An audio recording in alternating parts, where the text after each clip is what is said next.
résurrection de Jésus,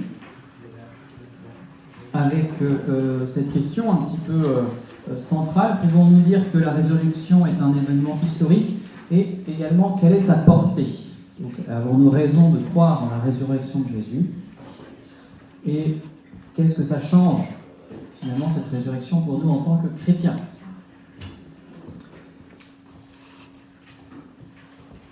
Donc il n'est aucun autre homme sur la terre dans l'histoire duquel on ait affirmé sérieusement une chose pareille, qu'il est ressuscité. Alors, est-ce que c'est pas simplement un rêve des apôtres? Est-ce que c'est pas simplement un rêve des chrétiens, qui sont des 12 illuminés? Finalement, une grande illusion. Le Christ vit toujours en nous, mais seulement en nous. Comment donc pouvons-nous justifier la vérité de la résurrection?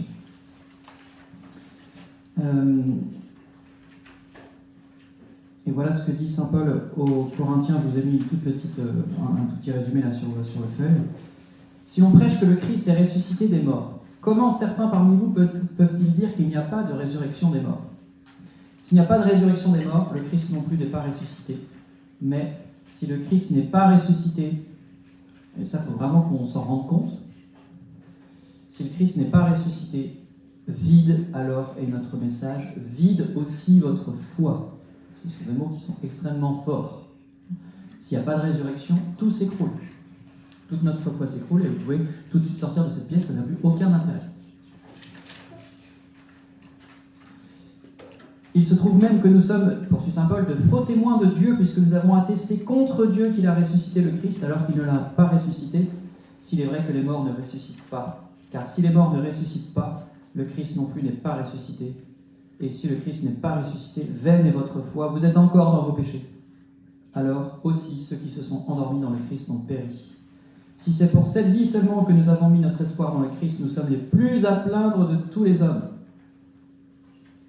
Mais saint Paul nous rassure, mais non, le Christ est ressuscité d'entre les morts, prémisse de ceux qui se sont endormis.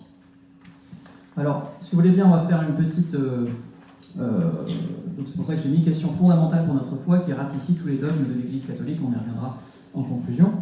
On va faire tout simplement un petit parcours des faits pour examiner si on a raison de croire à la résurrection du Christ.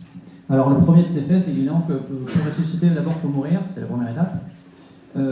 Donc Jésus est mort sur la croix. Bon, aujourd'hui, plus personne ne met en doute cela en doute, en tout cas, plus personne de sérieux ne remet la mort du Christ sur la croix.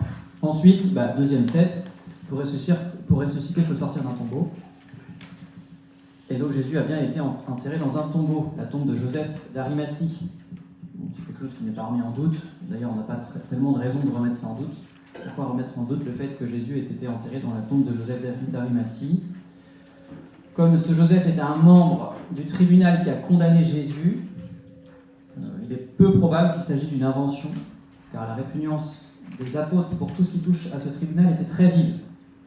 D'autre part, on n'a aucune source qui pourrait nous affirmer un autre enterrement de Jésus. Ensuite, troisième fait, la tombe a été retrouvée vide par un groupe de femmes. Le placement du tombeau de ce notable était connu, d'ailleurs c'était juste à côté du Golgotha. Si la tombe n'avait pas été vide, il aurait été facile de le prouver. Si je vous dis que votre grand-mère est sortie du tombeau, peut-être qu'une des premières choses que vous allez faire, c'est regarder le tombeau. Donc si le tombeau n'était pas vide, tout se serait arrêté directement. Donc la tombe était vide. De plus, le récit met en scène des femmes. Je suis désolé, mais le témoignage à l'époque des femmes était dénué de toute valeur juridique. D'ailleurs, entre nous soit dit, peut-être que vous savez pourquoi Jésus est apparu d'abord à une femme. C'était pour que la nouvelle se répande plus vite. Donc, une femme ne pouvait pas témoigner en justice. Donc, c'était pas une très bonne idée de mettre les femmes en valeur. Parce que, encore une fois, Marie-Madeleine est apôtre des apôtres. C'est la première, même si on peut... Beaucoup dans la tradition disent que, Jésus est apparu d'abord à sa mère, puisqu'il était logique qu'il se manifeste en premier à sa maman. Mais ça, c'est une tradition qu'on n'est pas obligé de suivre. En tout cas, c'est une femme encore. D'autre part, si des faussaires chrétiens avaient inventé donc, cette fable du tombeau vide, Et sa découverte, ils auraient fait ça en sorte qu'il soit découverte par les apôtres, les fondateurs de l'Église, et non par des femmes qui font apparaître les disciples masculins, futurs chefs de l'Église et parfois même rédacteurs de l'Évangile, qui les font apparaître comme des couards et des incrédules. Parce que Saint Luc nous dit que quand les femmes vont voir les apôtres, ces propos leur semblèrent du radotage et ils ne les crurent pas. Donc ils ne se montrent pas sous leur meilleur jour. Enfin, les autorités ont fait courir le bruit que les apôtres avaient volé le corps de Jésus. Et cette idée est présente dans la tradition juive. Si les autorités juives ont trouvé besoin de faire courir le bruit que les apôtres avaient enlevé le corps de Jésus, c'est évident que le corps n'était plus dans son tombeau. Bien. Donc là, on est toujours dans le domaine des faits, et non pas leur interprétation. Autre fait indubitable. C'est que de nombreuses personnes ont eu la forte impression de voir Jésus vivant après sa mort. Voilà ce que dit saint Paul aux Corinthiens. Il est apparu à Céphas, c'est-à-dire à Pierre, puis aux 12. Ensuite, il est apparu à plus de 500 frères à la fois. La plupart d'entre eux demeurent jusqu'à présent. Ça veut dire quoi ça? Ça veut dire qu'ils sont encore là, donc vous pouvez leur demander si vous voulez. Et quelques-uns se sont endormis. Ensuite, il est apparu à Jacques, puis à tous les apôtres, et en tout dernier lieu, il m'est apparu à moi aussi comme à l'apôtre. Alors, je suis bien d'accord, ce n'est pas une preuve, ça ne suffit pas. Cependant, c'est quelque chose de vérifiable. Là, je ne dis pas...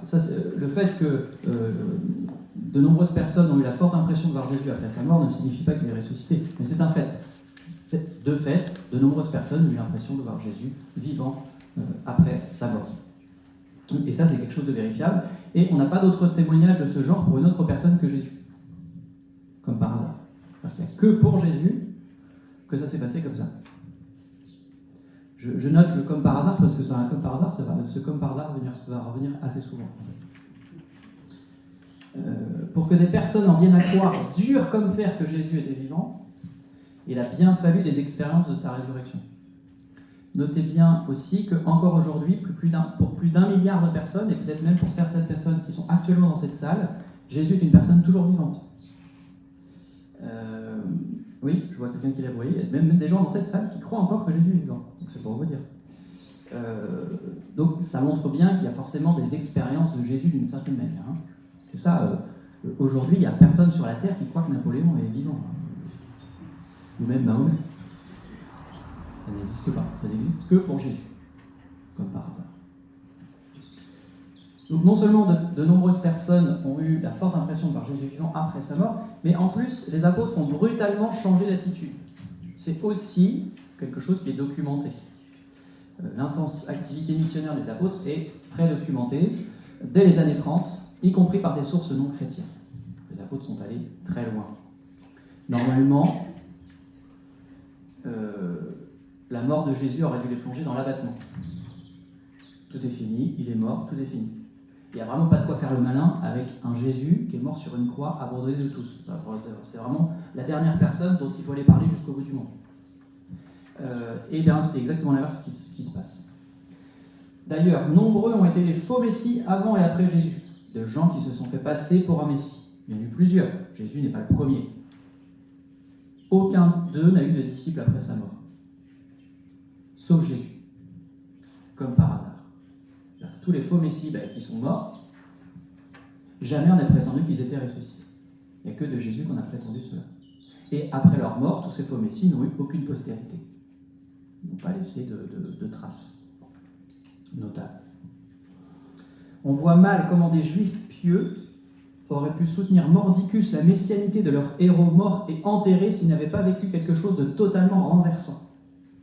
Même les historiens les plus sceptiques l'affirment, on peut considérer comme historiquement certain que Pierre et les disciples ont vécu des expériences après la mort de Jésus, au cours desquelles Jésus leur est apparu comme étant le Christ ressuscité. Et immédiatement, les apôtres se sont mis à proclamer la résurrection de Jésus en chair et en os à tout Jérusalem, et ensuite, beaucoup plus loin, jusqu'à Rome pour Saint-Pierre au minimum. Alors, ensuite, on va examiner, donc là on a vu des faits. Voilà. Donc Jésus est mort, il était enterré, Son tombeau était vide. Beaucoup de personnes ont prétendu l'avoir vu. Et les apôtres ont brutalement changé d'attitude. Alors maintenant, on va essayer de voir comment on peut expliquer ça. Et je me borne ici aux deux faits majeurs, c'est-à-dire le tombeau vide. Le tombeau vide est très important. Je ne sais plus qui a parlé pour le tombeau vide de l'absence réelle. On a dans nos tabernacles la présence réelle. Et bien, le tombeau vide, c'est un peu un signe de l'absence réelle, c'est-à-dire que c'est une absence qui montre bien que Jésus est vivant. C'est un signe très fort, le tombeau vide. Alors, comment on peut l'expliquer? On va essayer d'expliquer le tombeau vide sans la résurrection, pour voir ce que ça peut faire. Est-ce qu'on aurait pu enlever le corps? Alors, comment les disciples enfermés à double tour dans le cénacle auraient-ils eu cette audace? Et c'est vraiment la dernière chose qu'ils ont envie de faire. Ils sont enfermés à double tour, ils n'ont pas du tout envie d'aller batailler avec les Juifs. Et Saint Pierre, alors que Jésus est en train d'être jugé, il a même peur d'une servante. Et il renie Jésus. Donc je ne pense pas qu'après avoir eu peur d'une servante, il va se mesurer avec les gardes. Et puis bon, ok, admettons, finalement, ils vont enlever le corps de Jésus, ils montent un petit commando, mais ça se serait su quand même. Il aurait fallu batailler contre les gardes. Et ces gardes auraient été punis, alors qu'on nous dit qu'ils ont été récompensés. Tout le monde aurait dénoncé la supercherie de ces apôtres qui sont venus enlever le corps. Leur fable n'aurait pas pris, évidemment. Alors que les grands prêtres demandent aux apôtres de se taire. Ils demandent aux gardes de se taire. Si les apôtres avaient vraiment bataillé, les grands prêtres auraient pu proclamer ça sur tous les toits. Est-ce qu'ils auraient pu l'enlever discrètement? Alors là, on tombe encore plus c'est encore plus ridicule. Discrètement, puisqu'il y a des gardes, je ne vois pas comment ils auraient pu faire, sauf en prenant une cape d'invisibilité chez Harry Potter, mais vous voyez, on est vraiment dans du mythe là. Rouler cette énorme pierre là, discrètement, sans réveiller les gardes, ça tient pas debout ce truc-là. Comment comprendrait-on que les disciples aient ordonné toute leur vie jusqu'au martyre pour une telle imposture? Il y a des gens qui meurent pour des choses fausses. Il y a des gens qui meurent pour des fausses causes. Donc on pourrait se dire les apôtres sont morts pour une fausse cause. Mais les gens qui meurent pour une fausse cause, ils pensent que cette cause est vraie. Les gens qui meurent pour une cause fausse, en sachant qu'elle est fausse, c'est quand même beaucoup plus rare. Les apôtres, ils sont tous morts martyrs, sauf Saint Jean. Donc il fallait vraiment qu'ils y croient. Et donc aller piquer le corps, après faire mine qu'il est ressuscité, puis ensuite mourir pour ça, il fallait vraiment qu'ils soient très motivés. Surtout qu'on a vu que la dernière fois qu'ils n'avaient aucun intérêt à ça. Alors, donc on ne peut pas expliquer le tombeau vide. Alors après, j'aurais pu parler du sieur de Turin aussi, c'est très intéressant, mais on ne va pas tout faire. Et de la façon dont les linges ont été laissés dans le tombeau. C'est bien expliqué, c'est très bien écrit dans l'Évangile. On voit que les linges sont bien restés pile en place, exactement comme il fallait. Même il y a le petit linge qui enveloppait la tête bien roulé à sa place, etc. On ne voit pas trop un commando furtif qui, la nuit, je veux dire que si vous faites cambrioler votre maison, vous ne retrouverez pas les choses bien rangées à leur place, quoi. Là, tout est bien rangé, impeccable. Alors maintenant, comment expliquer les expériences d'apparition? Ça, c'est très intéressant. Alors, puisqu'ils sont morts pour leur idée, on peut supposer qu'on ne doit pas mettre leur sincérité en doute.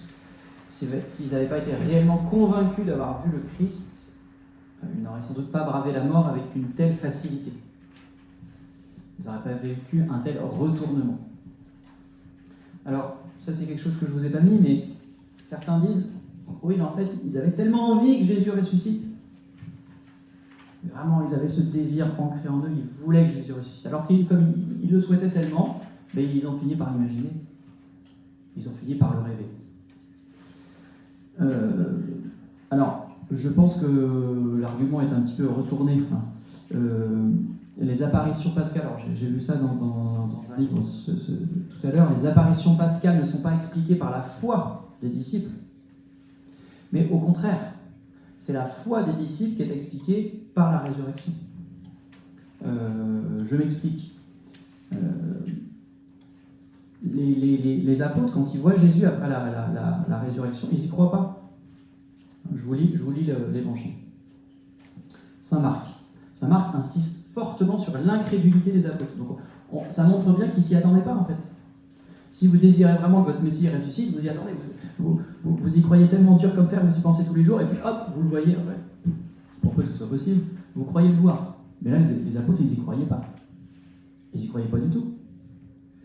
Ressuscité le matin, le premier jour de la semaine, c'est dans Saint Marc au chapitre 16, il apparut d'abord à Marie de Magdala, dont il avait chassé 7 démons. Celle-ci alla le rapporter à ceux qui avaient été ses compagnons et qui étaient dans le deuil et les larmes.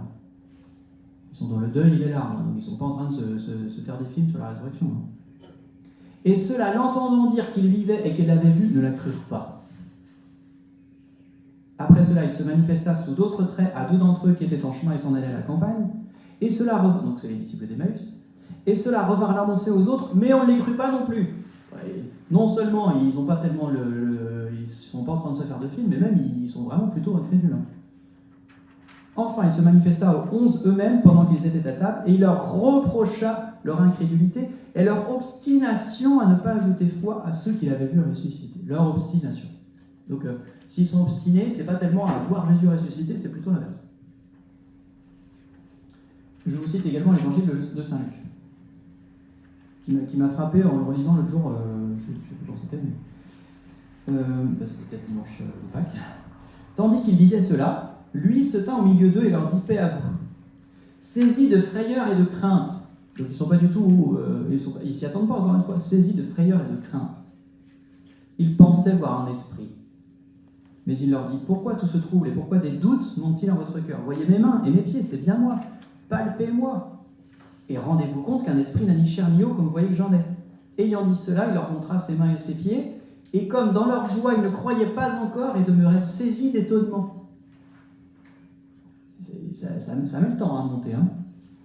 Donc non seulement ils ne se sont pas auto-persuadés, non seulement ils ne sont pas auto-persuadés de la résurrection de Jésus, mais même ils ont eu du mal à en être persuadés. C'est tout le contraire. Donc on ne peut pas expliquer ces apparitions par une auto-persuasion. Alors, peut-être qu'ils ont eu des hallucinations. Certains disent qu'ils ont sans doute été des hallucinés. Alors, des hallucinations, et d'ailleurs c'est comme pour l'auto-persuasion, à la limite pourquoi pas, mais ça explique toujours pas pourquoi le tombeau est vide. Parce que vous pouvez très bien être halluciné, vous auto-persuader que votre grand-mère est ressuscitée, mais si elle n'est pas, elle n'est pas. D'autre part, comment la mort de Jésus va-t-elle produire des effets similaires chez un ami, Pierre, et un ennemi, Paul? Paul qui à ce moment-là est un ennemi. Donc au niveau psychologique, c'est quand même difficile à expliquer. D'autre part, on n'a pas de témoignage, à part pour la résurrection de Jésus, comme par hasard, d'hallucinations collectives. On y croyait beaucoup au XIXe siècle, les hallucinations collectives, mais depuis on n'y croit plus, parce qu'on voit bien que ça ne tient pas. D'hallucinations collectives, d'extase de masse avec illusion visuelle et auditive, parce que c'est une hallucination très perfectionnée quand même. Et puis ceux qui déclarent avoir vu Jésus ne sont pas du tout des gens faibles psychologiquement. Ce n'est pas des gens qu'on mettrait dans une maison de fous pour les soigner. Il suffit de lire leurs écrits pour se persuader du contraire. Vous lisez les lettres de Saint Paul, vous voyez bien que c'est pas un fou. Cela voudrait dire en plus que toute l'Église, ça fait 2000 ans que ça dure, l'Église solide, pérenne, inchangée, toute l'Église est fondée sur une bande de malades mentaux. C'est-à-dire que nous-mêmes, on est un peu tout un tas de fous en liberté, d'une certaine manière. Il y a peut-être un peu de ça, mais... la foi chrétienne s'est quand même montrée extraordinairement féconde. Regardez toutes les belles choses qui en sont sorties. C'est-à-dire que les cathédrales sont fondées sur des hallucinations collectives de malades mentaux de Galilée. Dans le sillage de cette foi au Christ ressuscité, il y a eu non seulement de nombreux fruits, mais aussi une foule de miracles reconnus, ainsi qu'une certaine facilité dans l'Église à produire des grandes figures de sainteté. Constamment, l'Église a pu naître en son sein des géants de la charité. D'où vient cette force cette force capable de transformer radicalement les cœurs tellement égoïstes, si tout repose sur du vent, s'il n'y a pas de source, ou si la source est une folie. On n'a pas d'autre exemple, comme par hasard, de religion fondée par des fous. Comme par hasard. En fait, il y a un principe très simple en philosophie, c'est qu'il n'y a pas d'effet sans cause. Il n'y a pas d'effet sans cause. Il y a un effet absolument incroyable qu'est le catholicisme, la foi chrétienne. Si Jésus n'est pas ressuscité, tout l'édifice chrétien est sans cause. Donc c'est un effet majeur sans cause. C'est-à-dire quelque chose d'inexplicable et absurde, philosophiquement. Donc la cohérence et la fécondité de la foi jouent en faveur de la vérité qui est au centre. C'est-à-dire que si la vérité qui est au cœur de notre foi disparaît, tout l'édifice s'écroule. Et il n'y aurait jamais eu de cathédrale, ni de requiem de Mozart. Ça aurait quand même été dommage. Au fond, le fait même de l'évangélisation, c'est-à-dire que le fait qu'on transmette la foi et que toujours la foi se transmette, et qu'il y a toujours des gens qui viennent à toquer aux portes de notre presbytère. Pas plus tard qu'hier, il y a quelqu'un qui m'a dit qu'il voulait être baptisé. Je ne l'ai pas dit, mais c'est un nouveau catéchumène. Eh bien, c'est inexplicable sans la résurrection. Et le fait que nous, on évangélise, que les apôtres ont évangélisé, surtout, montre que la résurrection a bien eu lieu.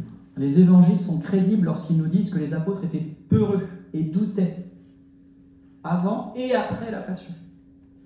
Tout s'effondrait avec la mort du maître de leur espérance. Tout s'effondrait. Toutes leurs espérances étaient par terre. Comment comprendre alors que peu après, les apôtres défient le pouvoir religieux, le pouvoir politique établi, en proclamant ressusciter un homme dont la mort est connue. Et ils sont 12 et ils vont conquérir l'Empire romain. C'est quand même un effet bizarre s'il n'y a pas de cause. Et une cause plutôt balèze, parce que pour que ces 12 là, ils partent à la conquête du monde, il fallait vraiment qu'il se passe un truc. À vue humaine, un tel retournement dans l'attitude des apôtres est inexplicable. Comment comprendre ce changement psychologique radical s'il n'y a pas un événement réel qui a tout bouleversé? La résurrection est un grand mystère. Ok. Mais le christianisme sans la résurrection serait une énigme bien plus grande encore à intégrer. Et voilà ce que dit Saint Jean Chrysostome. Chrysostome, ça signifie la bouche d'or. Peut-être qu'un jour on m'appellera Saint Gonzague Chrysostome. Ça m'irait bien. Notez-le pour mon futur procès. Alors voilà ce que dit donc Saint Jean Chrysostome. Ces hommes étaient incapables de soutenir l'assaut des Juifs quand le Christ était vivant. Donc il parle des apôtres évidemment. Ces hommes étaient incapables de soutenir l'assaut des Juifs quand le Christ était vivant, et lorsqu'il fut mort et enseveli, alors qu'il n'était pas ressuscité, qu'il ne leur avait pas parlé pour les réconforter, d'où croyez-vous qu'ils se seraient mobilisés contre la terre entière? S'ils ne l'avaient pas vu ressusciter, ils n'auraient pas pris un risque pareil. Pourquoi défendre à présent un maître qui ne nous aidera pas, puisqu'il n'a pas su se défendre lui-même? Il n'y a rien à y gagner. Au contraire, il y a tout à y perdre. Châtiment des Juifs et châtiment de Dieu. Châtiment de Dieu, puisque les apôtres étaient des Juifs pieux. Et ils vont soutenir un blasphème. Vraiment, il n'y a rien à y gagner. Le problème est bien là. Pourquoi y a-t-il eu ce fait historique incontestable de l'évangélisation? Saint Augustin dit quelque chose que je trouve très, très percutant. De deux choses l'une. Ou le monde a été converti par les miracles que nous prétendons avoir été faits en faveur de la religion chrétienne, en particulier le miracle de la résurrection. Et dès lors, celle-ci est divine, puisqu'elle est basée sur des miracles. Ou le monde a été converti sans miracle. Et dans ce cas, l'établissement du christianisme est à lui seul le plus grand des miracles. S'il n'y a pas de miracle, ça montre bien que la religion est miraculeuse, parce qu'on ne peut pas l'expliquer. Et puis, dès le départ, alors ça c'est un argument qui a beaucoup touché Benoît XVI. Alors nous, on est peut-être moins sensibles parce qu'on ne saisit pas trop ce qu'est le sabbat pour un juif. Mais souvenez-vous de la mentalité juive de l'époque. Jésus, il y a une femme qui a la main desséchée. Jésus l'a guérie le jour du sabbat. Et il y a quelqu'un qui vient lui dire, dis donc, tu pourrais la guérir un autre jour que le jour du sabbat. Le jour du sabbat, on n'a pas le droit de guérir les gens. C'était vraiment, le sabbat pour eux, c'était plus que sacré, c'était sursacré, c'était vraiment l'institution divine, quoi. Pour eux, le sabbat, c'est rien au-dessus du sabbat. Donc, et qu'est-ce qu'ils font les apôtres? Ils vont faire quelque chose de tout à fait surprenant, ils vont changer le jour du Seigneur. Ils abandonnent le sabbat du 7e jour de la semaine au profit du dimanche, premier jour de la semaine. Voilà ce qu'ils font. Et le jour du Seigneur n'est plus le sabbat. Le jour du Seigneur, c'est le dimanche. Imaginez là qu'il y a un gars qui arrive et qui vous dit maintenant le dimanche c'est lundi. Ça va être difficile à vous y mettre quand même. Le sabbat, c'est le 3e commandement, c'est un ordre de Dieu lui-même, et les apôtres touchent au commandement du Seigneur. Ils changent le décalogue. C'est incompréhensible pour des juifs pieux de porter ainsi atteinte à la loi divine. Mais c'est ce qu'ils font, alors que personne ne leur a demandé. Remarquez bien que Jésus n'a jamais dit à partir de maintenant, vous irez à la messe le dimanche. Ça signifie que pour eux, la résurrection est plus importante encore que ce qui avait été fixé auparavant par Dieu lui-même. La résurrection est plus importante que ce qui avait été fixé auparavant par Dieu lui-même. Ainsi, Benoît XVI a-t-il pu dire « La célébration du jour du Seigneur le dimanche est pour moi une des preuves les plus puissantes du fait que ce jour-là, quelque chose d'extraordinaire s'est produit, la découverte du tombeau vide et la rencontre avec le Seigneur ressuscité. »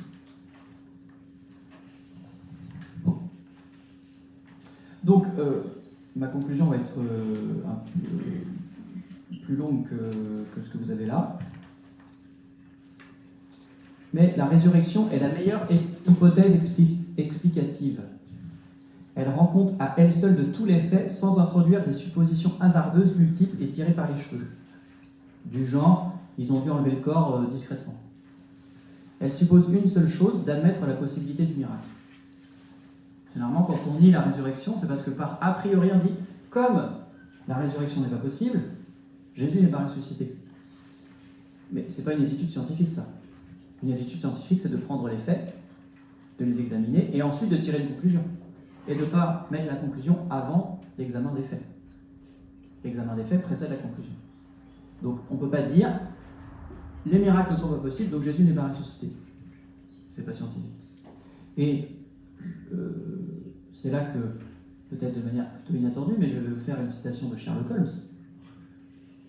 Lorsque vous avez éliminé l'impossible, ce qui reste, si improbable soit-il, est nécessairement la vérité. Et c'est très vrai. Et ça s'applique parfaitement, je trouve, à la résurrection de Jésus. Lorsque vous avez éliminé l'impossible, par exemple, l'impossible, c'est que les apôtres se mettent tout d'un coup à parler de Jésus ressuscité alors qu'il ne l'est pas, ou que le tombeau ne soit pas vide, etc., etc. Lorsque vous avez éliminé l'impossible, ce qui reste, si improbable soit-il, est nécessairement la vérité. Donc, la résurrection est bien un fait historique avéré. Cependant, et là je poursuis un petit peu ma conclusion, parce qu'il faut s'entendre sur le mot de historique. Le soir de la Vigie pascale, nous entendons dans le chant de l'Exultet « Ô nuit de Pâques, toi seul as pu connaître le moment où le Christ est sorti vivant du séjour des morts. » Toi seul as pu connaître le moment où le Christ est sorti vivant du séjour des morts. En effet, personne n'a été témoin oculaire de l'événement même de la résurrection, dans son côté le plus surprenant peut-être, hein, le moment précis de la résurrection de Christ. Personne n'en a été le témoin. Aucun évangéliste ne décrit la résurrection. Je vous décris tout ce que je vais vous lire maintenant, ça va être très court. Tout ce que les évangiles nous apprennent du fait même de la résurrection, de la résurrection in facto ici. Voilà ce que dit saint Matthieu. Et voilà qu'il se fit un grand tremblement de terre. L'ange du Seigneur descendit du ciel et vint rouler la pierre sur laquelle il s'assit. Il avait l'aspect de l'éclair et sa robe était blanche comme neige. À sa vue, les gardes tressaillirent d'effroi et devinrent comme morts. On ne parle pas de Jésus là.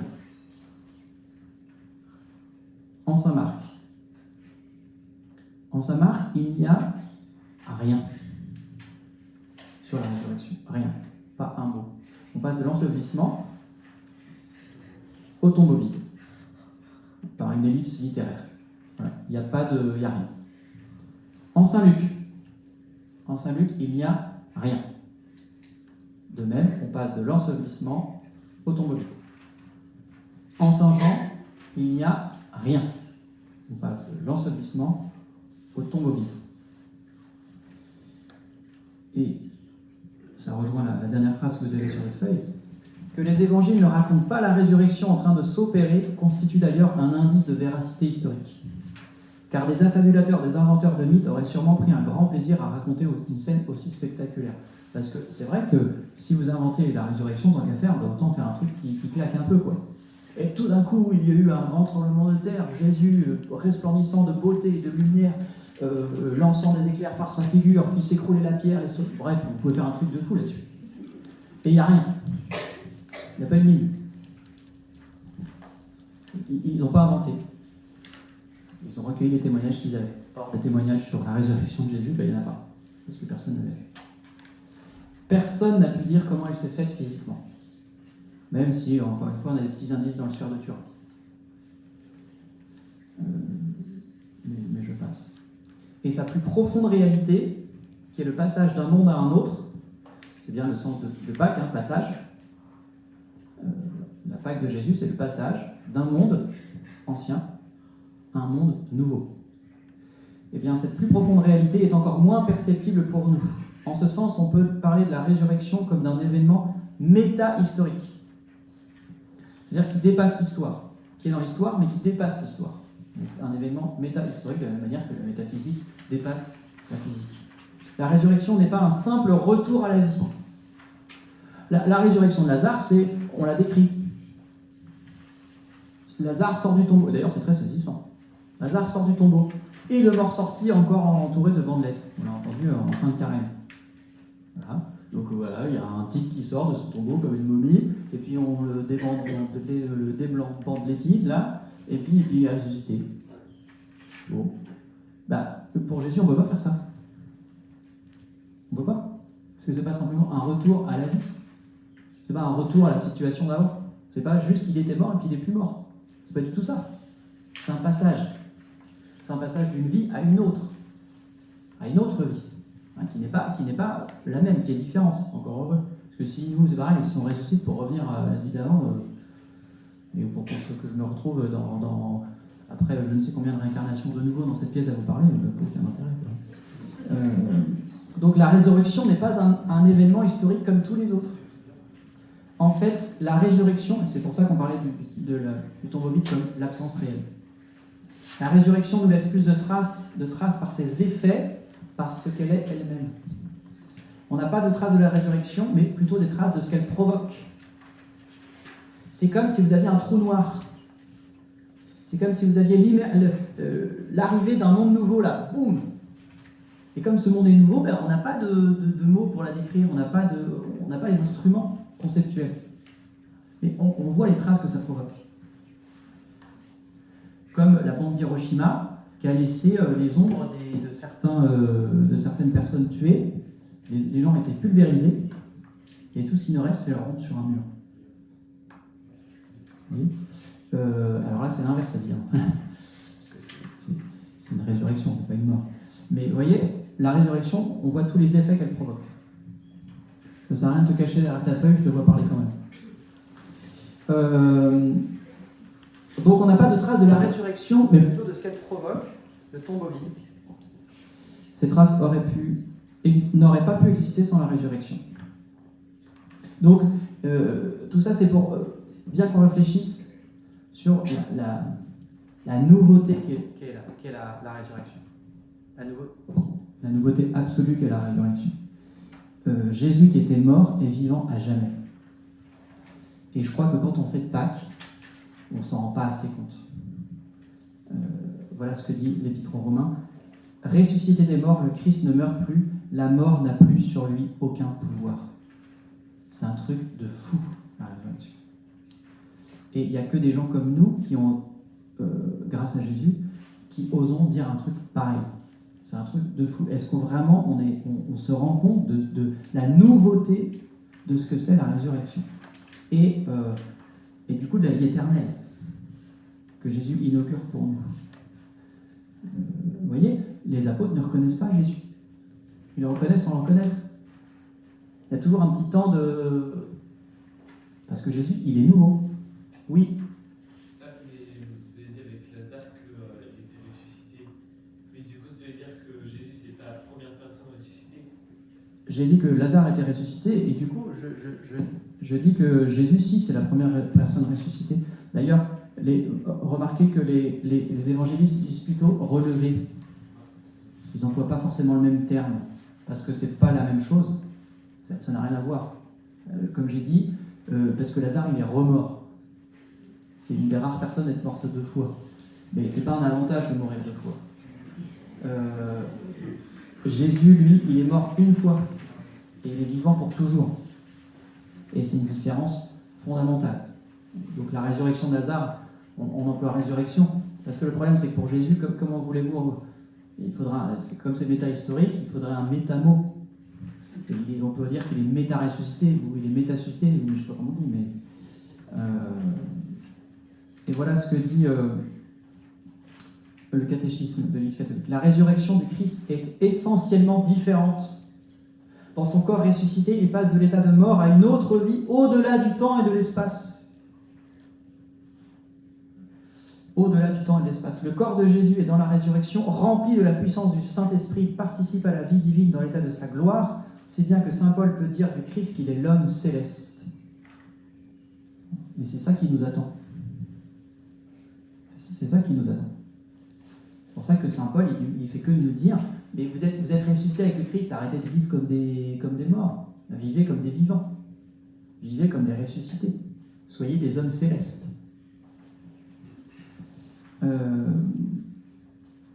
Voilà, donc, essayons peut-être en ce temps pascal de vraiment réfléchir à ça. La nouveauté qu'apporte Jésus, le truc de fou qui s'est passé et qui nous attend. Parce que là, je n'ai pas tout repris, mais l'état des corps ressuscités, c'est très intéressant de voir la différence qu'on aura même dans notre corps. Ça va toucher, ça va rayonner sur notre être.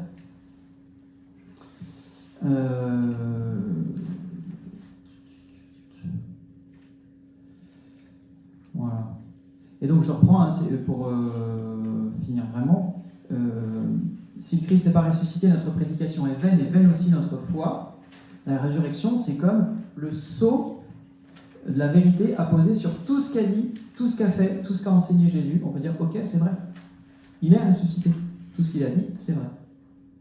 On peut être sceptique jusque-là, à la limite, mais là, tout cède.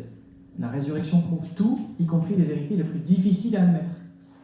Si le gars, il est capable de se ressusciter lui-même, c'est bien que quand il nous dit si vous ne mangez pas ma chair, il n'aurait pas la vie en vous, ok, j'y crois. C'est vraiment la preuve de l'autorité divine du Christ. A l'inverse, si le Christ n'est pas ressuscité, la mort ni le péché ne sont vaincus. Et donc la prédication, la mort du Christ sont vaines. La résurrection du Christ est en effet l'accomplissement de toutes les promesses de l'Ancien Testament, promesses de vie et de bonheur éternel, de règne éternel. C'est aussi la réalisation des prophéties du Christ lui-même. Elle est aussi la preuve, évidemment, que Jésus est Dieu, parce que Lazare a été ressuscité par quelqu'un, et ce n'est pas le seul exemple dans l'histoire de l'Église, mais Jésus s'est ressuscité en tant que Dieu. Donc c'est la preuve qu'il est Dieu. Quand vous aurez élevé le Fils de l'homme, alors vous saurez que je suis, dit Saint Jean. La résurrection du crucifié démontra qu'il était vraiment « je suis », le Fils de Dieu et Dieu lui-même. Et saint Paul peut déclarer aux Juifs « la promesse faite à nos pères, Dieu l'a accomplie en notre faveur, il a ressuscité Jésus, alors ainsi qu'il était écrit au psaume 1er, tu es mon Fils, moi-même aujourd'hui je t'ai engendré. » Et donc c'est là que c'est important, parce que nous, dans notre mentalité occidentale latine, on est plus centré sur la rédemption, sur la mort du Christ sur la croix. que sur la résurrection. On a plus de représentation de Jésus en croix que de Jésus ressuscité. Je ne dis pas que c'est un mal, hein, mais parce que c'est difficile d'embrasser tout le mystère d'un coup. Et si on devait résumer le mystère pascal, on montrait plutôt la croix. Voilà. C'est notre manière de penser, qui encore une fois, qui n'est pas stupide. Mais c'est intéressant de voir c'est pour ça que le mot de mystère pascal est très important, de voir les choses plus globalement, de leur entier. Mort et résurrection sont intrinsèquement liés. Jésus meurt pour ressusciter, il ne meurt pas pour mourir. Il nous libère de nos péchés par sa mort, et il nous ouvre l'accès à une nouvelle vie par sa résurrection. C'est un mystère de mort et de résurrection, de mort et de vie. C'est bien le mystère pascal dans son entier qui nous donne la justification, qui nous remet dans la grâce de Dieu, afin que, comme le Christ est ressuscité des morts, nous vivions nous aussi dans une vie nouvelle. Et saint Thomas d'Aquin montre également, et j'en finirai par là, montre également bien que la passion et la résurrection sont intimement liées. En effet, j'ai confiance en vous, et je vais vous citer du saint Thomas d'Aquin à 21h. Vous êtes prêts ? Voilà ce que dit saint Thomas d'Aquin. J'ai hésité à le dire en latin, mais je vais peut-être le dire plutôt en français quand même. Le Christ est ressuscité des morts par la gloire du Père. De même, nous aussi, nous devons marcher dans une vie nouvelle. Ressuscité d'entre les morts, le Christ ne meurt plus. De même, nous aussi, nous devons nous considérer comme morts au péché, afin que de nouveau, nous vivions par lui. Citation de saint Paul. Deux facteurs, et là, on connaît déjà les mots de saint Thomas, deux facteurs concourent à la justification des âmes. Qu'est-ce qui fait qu'on est justifié ? La rémission de la faute et la nouveauté de la vie par la grâce. Quant à la causalité efficiente qui vient de la vertu divine, la passion du Christ et aussi sa résurrection sont cause de la justification sous ces deux aspects. Mais au point de vue de la causalité exemplaire, la passion et la mort du Christ sont la cause propre de la rémission de la faute qui nous fait mourir au péché. Donc c'est plutôt la mort de Jésus qui est la cause de la rémission de nos péchés, et la résurrection du Christ est la cause d'une vie nouvelle. Car cette vie nouvelle s'exerce par la grâce, la justice. Aussi saint Paul écrit-il que le Christ a été livré à la mort pour enlever nos péchés, et qu'il est ressuscité pour notre justification, donc pour notre vie nouvelle. Et donc en ce temps de Pâques, quelle est la vie nouvelle que nous allons mener à la suite du Christ ? Il faut toujours terminer par une question. Amen. Eh bien, on commence par les questions que vous avez déjà eues, Padre. Une première question, c'était j'ai dit que le fait que Jésus soit vraiment mort sur la croix, certains l'ont remis en question.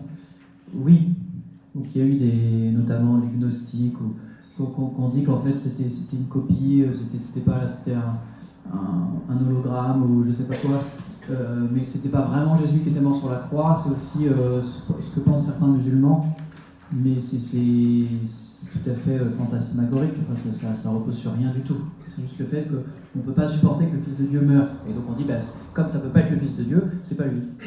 Donc c'est une reproduction, c'est un faux Jésus, c'est un sosie. Mais évidemment, ça n'a rien de crédible. Et une autre question qui m'a été posée, que j'ai trouvée tout à fait intéressante.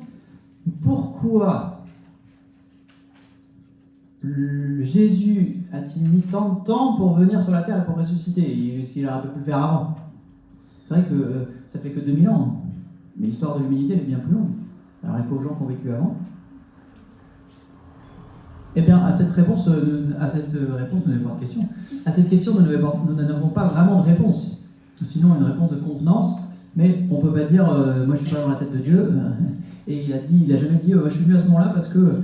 Alors, ce que beaucoup ont pensé les pères de l'Église, c'est qu'il fallait que l'humanité arrive à un stade où vraiment elle a compris qu'elle a vraiment besoin d'un sauveur. Parce que les prophètes, ça marchait plus. Pardon ? Parce que les prophètes, ça marchait plus. Parce que les prophètes ça marchait plus. Enfin, en tout cas, on se rendait compte que l'homme laissé à lui-même était totalement impuissant, incapable de se sortir par lui-même de son néant. Voilà. Et donc Jésus arrive à ce moment-là, au moment où l'humanité et au moment où il y a une convergence d'attente aussi du Messie qu'on retrouve pas seulement dans la culture juive, mais aussi dans d'autres cultures, où il y a une attente un peu mystérieuse de quelqu'un qui va venir. Mais à part ça, j'ai pas tellement de réponse en fait, parce qu'on ne sait pas. Parce qu'il aurait très bien pu venir aussi il y a 5 ans. Mais on le saura à la fin. Je suis désolé.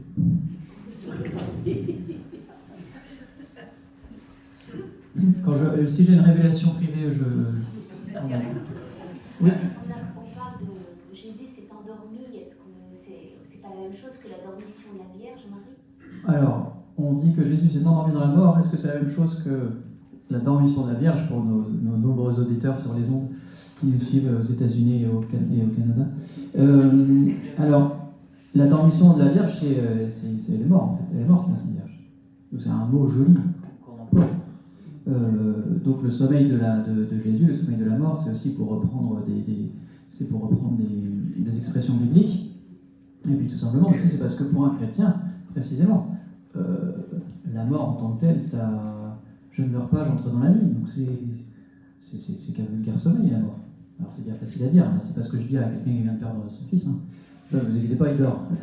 Donc je prends part à sa peine, mais il n'empêche que, en toute réalité, et comme quelqu'un de la paroisse que vous connaissez bien aime le dire, cimetière, ça veut dire dortoir. C'est un mot qui signifie dortoir. Voilà, parce que nous croyons que les morts sont endormis. Et donc Jésus s'est simplement endormi dans la mort. Et on va dormir avec lui. Donc on va au dortoir avant qu'il revienne à la fin des temps, mais ça sera, on verra ça la semaine prochaine.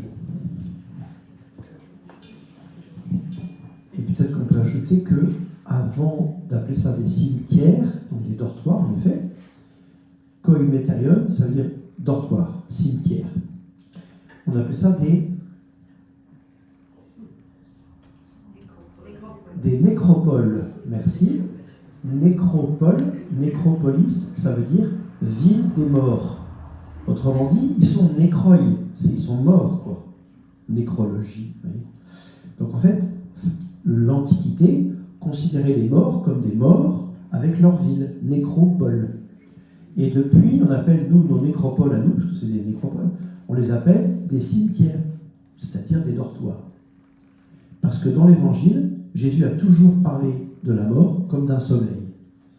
Et il a même, pour reprendre aussi la délicatesse pastorale dont tu as parlé, quand quelqu'un vient de perdre quelqu'un, on ne dit pas votre enfant dort, c'est vrai, on ne le fait pas. Jésus l'a fait pourtant. Il a dit la petite n'est pas morte, elle dort. Vous savez, dans l'Évangile, hein, la petite n'est pas morte, elle dort.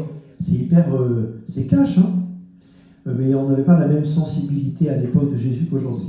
Et aujourd'hui, on est hyper sensible. Le moindre truc, c'est la guerre. Alors qu'à l'époque de Jésus, on disait des trucs trash comme ça.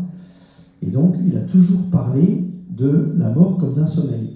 Et je vous ferai remarquer que la liturgie aussi. La liturgie parle toujours de la mort comme un sommeil. Dormiut in somno pacis. Il dort dans le sommeil de la paix, dit une prière eucharistique. Dans toutes les prières eucharistiques, quand la liturgie, ceux qui se sont endormis dans la mort, on ne parle jamais de la mort, mais de l'endormissement. Voilà. Allez-y. J'ai trois petites questions. Une sur la certitude, de Jésus ressuscité quand il est vu par les disciples d'Emmaüs et tout, qui l'ont pas reconnu, qui l'ont reconnu à la fraction du pain, donc qui est un peu léger, ou Marie-Madeleine quand c'est le jardinier, ou après les apôtres Thomas et tout. Quel est le niveau de certitude de la Alors, je question? n'ai pas très bien compris la question, c'est-à-dire... Non, est-ce les qu'on apôtres que c'est étaient... Jésus parce qu'il ressemble Alors, les apôtres savent que c'est Jésus après sa résurrection, après une phase de méconnaissance, parce que Jésus pose un signe qui montre que c'est lui, et qui révèle que les doutes qu'ils avaient n'étaient pas fondés. Donc la fraction du pain, c'est Jésus, ça. Il n'y a pas de doute. Les trous dans les mains, il n'y a pas de doute. la voix par laquelle Jésus répond à Marie, il a simplement à lui dire Marie, et elle se sait aimée. Il n'y a pas de doute. Donc Jésus emploie des mots, des expressions, des choses qui font que les apôtres savent que c'est lui. Et puis l'explication des Écritures. Voilà. Et puis donc dans les Écritures, Jésus montre toute la convergence qui fait que c'était bien lui. Donc vous n'aviez pas compris, mais maintenant vous comprenez. Et pour aller plus loin sur le même sujet, comment comprendre justement que Jésus, quand il se manifeste aux apôtres, il a tous les détails corporels, il montre ses plaies, et qu'il ne soit pas reconnu quand il apparaît à Marie-Madeleine? Alors, pourquoi Jésus est-il reconnu dans certains cas et pas reconnu dans d'autres, à certains détails et pas à d'autres? Je trouve que ça, c'est magnifique, parce que ça montre aussi la délicatesse de Jésus, qui touche les gens là où ils ont besoin d'être touchés. Et Jésus ne rejoint pas tous pareil ici.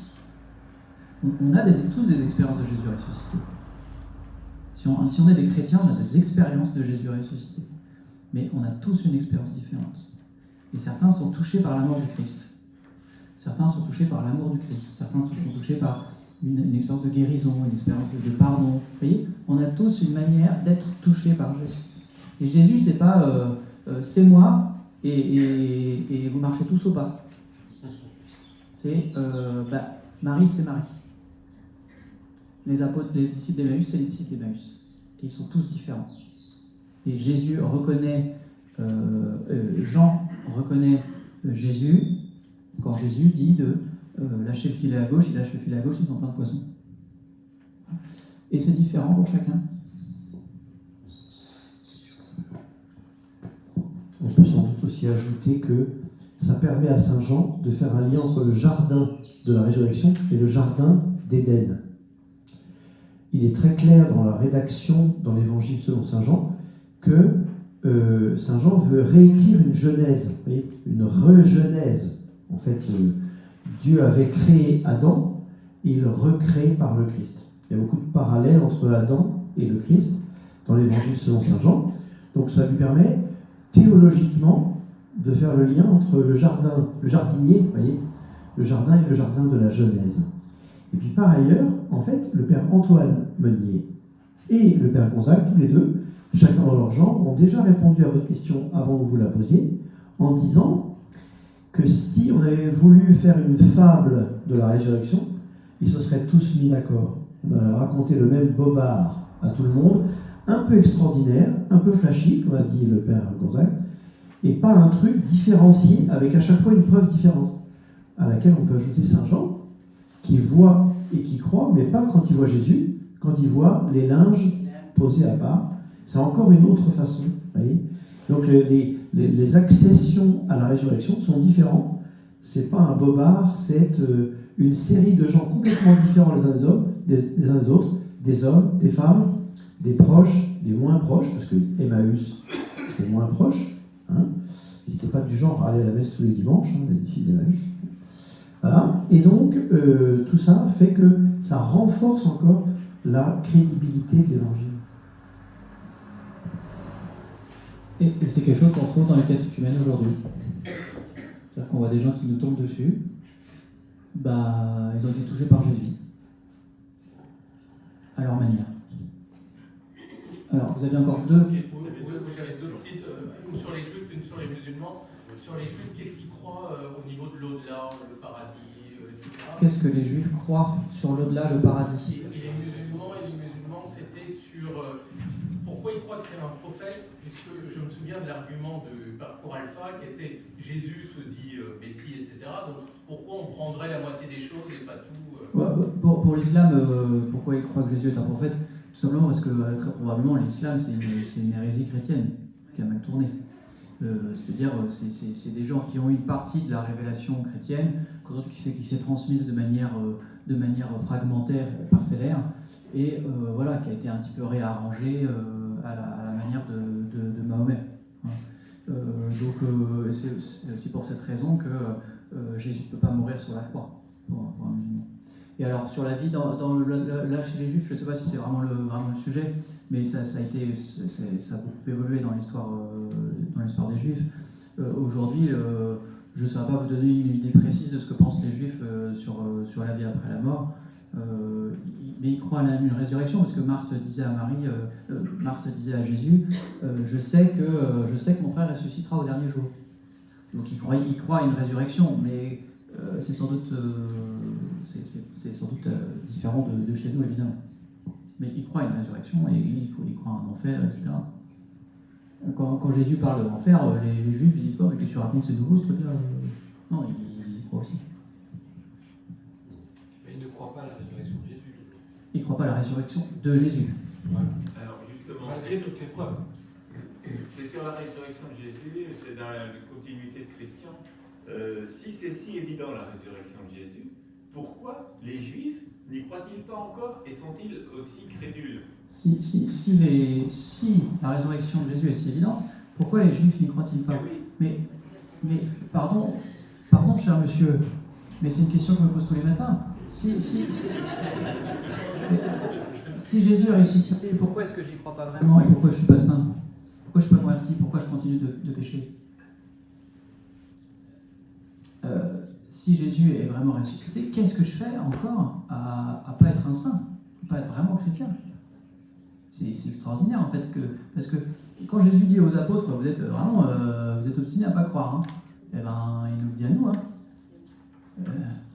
Parce que Jésus, il est ressuscité, et puis moi je continue de vivre ma petite vie comme ça. Ça va dire un truc qui je suis pas assez crédule, dans le bon sens du terme. Alors, quant aux Juifs, alors je suis pas dans leur cœur, les pharisiens, ils n'avaient pas du tout intérêt à ce que Jésus soit ressuscité en fait. Là, c'est une question d'intérêt, de pouvoir, de politique, etc., qui fait qu'ensuite on s'enferme dans une attitude. Mais ça, on le connaît tous aussi. Et puis après, le bon peuple, il a suivi ses chefs, mais pas tous, puisqu'il y a beaucoup aussi de Juifs qui se sont convertis. Alors, je ne connais pas la proportion. Hein. Je crois que votre question, Emmanuel, ne concerne pas que les Juifs. Oui. C'est-à-dire que ça concerne aussi les athées, les agnostiques, les gens qui disent mais c'est pas possible votre truc, comme les Ström. Et en fait, vous gagneriez, je crois, si vous l'avez déjà fait, à lire au moins le début de Dieu, la science, l'épreuve de Olivier Bonassi et Pierre-Yves Bolloré, dans lequel il réfléchit sur ce que c'est qu'une preuve. Parce que c'est quand même étonnant qu'on dise il y a des preuves de la résurrection de Jésus. Vous voyez ? Encore, preuve de l'existence de Dieu, ça colle, parce qu'il y a une grande tradition philosophique des voies pour arriver à l'existence de Dieu. Et c'est pas encore le fait de dire que Jésus est Dieu et qu'il est ressuscité d'entre les morts de surcroît. Et donc en fait, il dit la preuve, qu'est-ce que c'est? Je résume en mal, mais la preuve, c'est un élément qui est rationnel et qui est certain, comme par exemple une bande de 12 ignorants qui conquièrent le monde entier et retournent l'Empire romain. Bon, ça c'est un fait. Vous voyez, c'est un fait, c'est une preuve. Mais c'est pas une preuve au sens où je vous mets le nez dans la preuve et paf, tu vas croire mon pote. Vous voyez ? En fait, on ne force jamais personne à croire, même par une preuve. Et donc il prend l'exemple de Sherlock Holmes, d'ailleurs que tu as cité, Sherlock Holmes, d'ailleurs. J'ai pas dormi. Sherlock Holmes, en fait, dans une enquête policière, on n'était pas là au moment du meurtre. Personne n'était là au moment du meurtre, sauf le meurtrier et le gars qui est mort. Donc ça veut dire que la seule chose qu'on peut faire, c'est avoir affaire à des preuves. On a ses empreintes sur le chandelier, on a le sang de la victime sur le chandelier, on a quelqu'un qui l'a vu rentrer au moment du meurtre, on l'a vu sortir peu de temps après le meurtre. Bon ben ça, plus ça, plus ça, plus ça, ça prouve que le gars, c'est lui le meurtrier. Hein, le colonel Moutarde, vous connaissez le Cluedo. Et en fait, la preuve n'est pas quelque chose qui vous force à croire.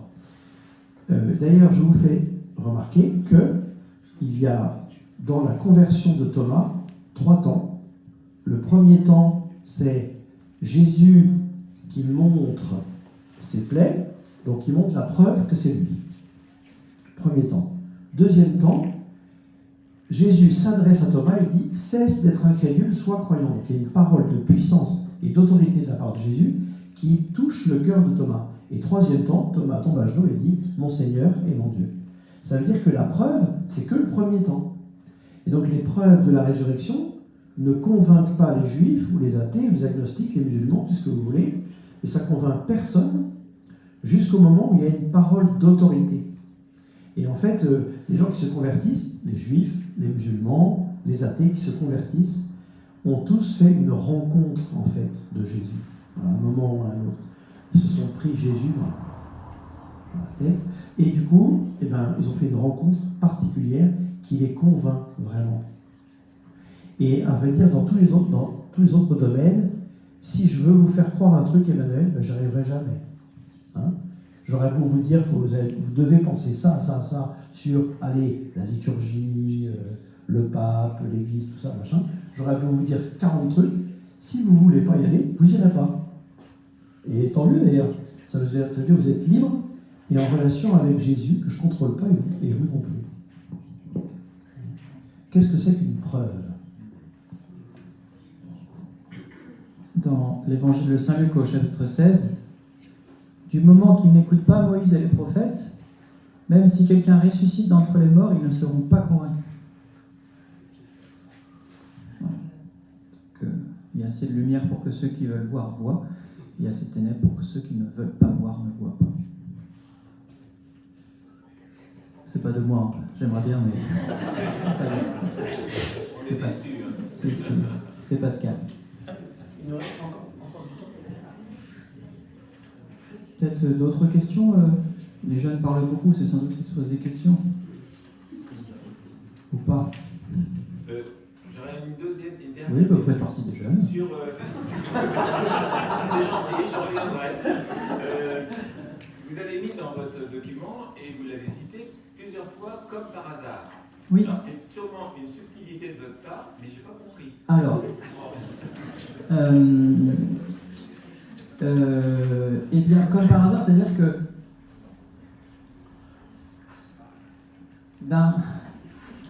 C'est quand même curieux qu'à chaque fois, la religion catholique ait des tas de singularités qu'on retrouve pas, quoi. Comme par hasard, Jésus, c'est la seule personne qui a prétendu être Dieu. Et quand c'est qu'une fois. Mais quand ce hasard se retrouve tout le temps, ça pose question quand même. Comme par hasard, il n'y a que dans la religion catholique, par exemple, que le mariage est indissoluble. Comme par hasard. Comme par hasard, il n'y a que... vous voyez, comme par hasard également, il y a la vie sur Terre. Vous voyez, il y a tout plein de choses qui sont prises les unes indépendamment l'une des autres. On peut dire, ouais, ça c'est un hasard. Mais à force, vous dites, mais ça ne peut pas être un hasard. Tous les signes sont là. Et ça rejoint la notion de preuve. Comme par hasard, il y a des empreintes sur le chandelier. Mais c'est peut-être pas un hasard en fait, parce que si vous le rapprochez du sang, du colonel et qui est sorti de la pièce, ben, ça n'en est plus un. Vous voyez, c'est un ensemble de faisceaux. De la même manière que... Non.